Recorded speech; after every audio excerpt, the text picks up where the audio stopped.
Estou aqui em São Paulo com uma convidada muito especial para o episódio de hoje. É Karina Fragoso. O último vídeo com ela foi tão legal, foi há 2 anos atrás, né? Já faz 2 anos. Eu acho que estou aqui de volta com ela. Tô muito feliz. Estamos no Parque Trianon. E nós estamos no playground. Estamos no playground, tem crianças por aí. Então, se você ouvir uma criança gritando, não é nossa culpa. Bom, é nossa culpa porque a gente decidiu gravar no playground. Exatamente. Playground tem equivalente em português?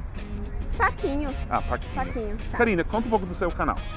O meu canal se chama English in Brazil, mas é youtube.com/Karina Fragoso, porque eu não sou muito criativa para links. Okay. E eu ensino inglês, sou professora de inglês há mais de 10 anos, tenho dicas de pronúncia, dicas de vocabulário. E o Seth já apareceu por lá no vídeo que a gente gravou há 2 anos e também no vídeo que a gente acabou de gravar com expressões britânicas. Nossa, eu muito testei interessante. o Seth. Confira, mas só depois de terminar esse vídeo e se inscrever no canal da Karina e se inscrever no nosso canal. Nosso canal é outro canal, o canal Amigo Gringo. Isso. Então, crianças gritando, mas vamos esperar que vocês não estejam ouvindo isso. Vamos lá com perguntas de inglês. Nossa, soltou um colégio agora. Possivelmente a gente vai ter que mudar. Chegou uma turma enorme de adolescentes aqui. A gente não pode mais gravar aqui. Vamos para outro lugar. Até mais. Estamos de volta? Olha, eu acho que nem dá para saber que estamos em outro lugar. Tá tudo planta, né? Tá Tudo verde, estamos no Brasil, né? Então, vamos lá com as perguntas? Vamos. Ok. Adorei essa primeira pergunta. É do Matheus Oliveira, que escreveu: Amigo Gringo, quais as diferenças entre amazing, incredible e awesome? São todas palavras que significam algo está ótimo. Muito boa pergunta mesmo. Muito bom. Sim, todas significam coisas muito Incrível, boas, né? ótimo, legal. Mas eu posso usar incredible pra algo ruim? Na maioria das vezes tem que ser algo muito bom. Porque eu acho que pra uma coisa ruim a gente poderia falar that's unbelievable, né? Aí exatamente. sim, né? Unbelievable. É inacreditável, algo mais... Mas tem uma aí que eu acho que a gente pode separar, né? Por exemplo, awesome. A gente pode usar assim pra dizer, oh, that's awesome, isso é muito legal, muito bom. Mas também pode ser simplesmente, ok, awesome. Tipo, tô concordando contigo, marcou uma coisa comigo, eu falo, awesome. Exatamente, muito Ótimo. bom. Não tinha Faz pensado sentido? nisso. É meio ok, awesome, Awesome. ótimo. Mas não Tudo incredible. bem. Não é incredible. É tipo, vamos nos encontrar mais tarde para um café? Awesome. Awesome. Não é tipo, awesome! Isso. Que incrível que vamos tomar um café! E vamos ver rapidamente a origem dessas palavras.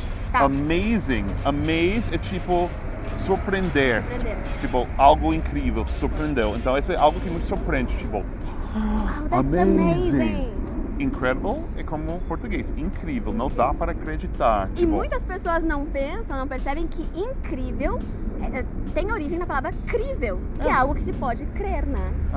É crível que crível. 1 milhão de pessoas vão assistir esse vídeo. Óbvio. Porque todos vocês vão compartilhar.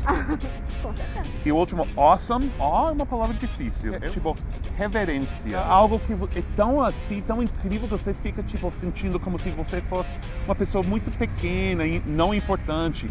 Awesome. Awesome. Agora, por que some, eu não sei. Podia ser awful.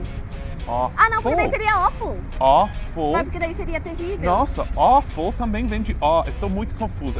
Vocês estão no canal errado, tem que assinar o canal da Karina, porque ela sabe explicar as coisas melhor. Vamos lá. Vamos. Próxima pergunta, Josué Câmara também gostei dessa pergunta.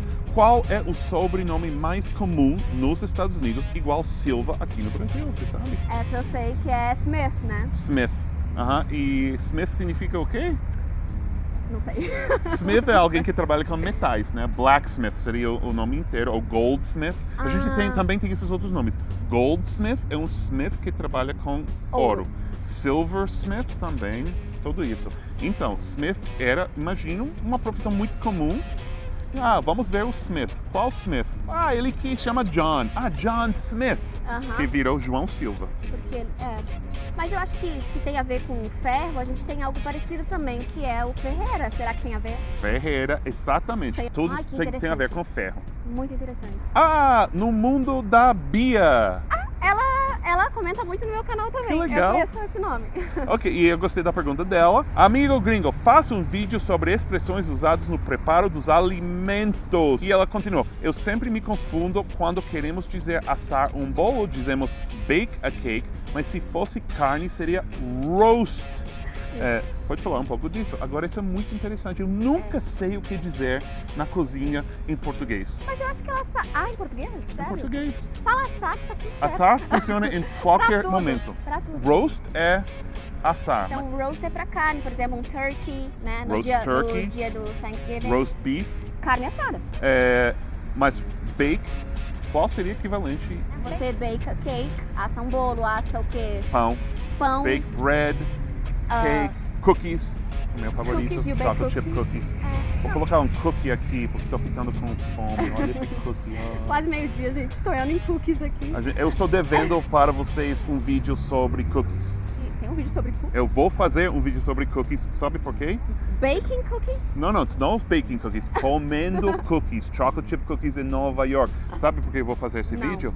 É porque as pessoas lá precisam dessas informações. Não é por isso. Porque eu vou comer todos os cookies. Então, bake é para essas coisas de padaria, né? Retomando, Bake. e roast para carnes grandes, mas que tipo de carne pequena que você bake? Não, você não pode bake a carne pequena. Não pode roast um hambúrguer, por exemplo.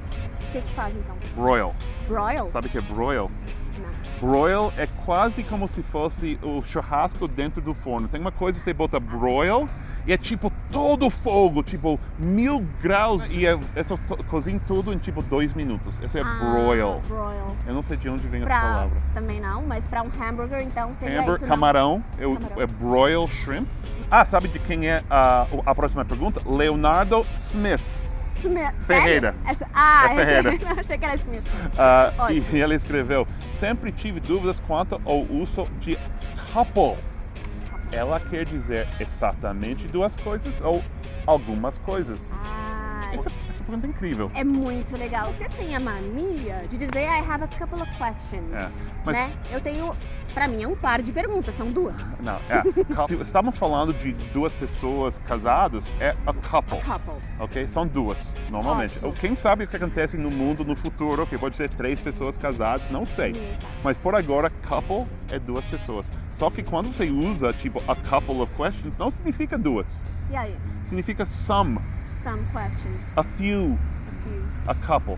Mas tem algum contexto que esse a couple of something significaria exatamente duas coisas? Mas eu acho que nunca. Acho que só no caso de um casal, você pode dizer couple e significar só duas coisas. Muito interessante. Nossa, muito interessante. Muito interessante. Amei essa pergunta também. O Igor Neiva escreveu 7.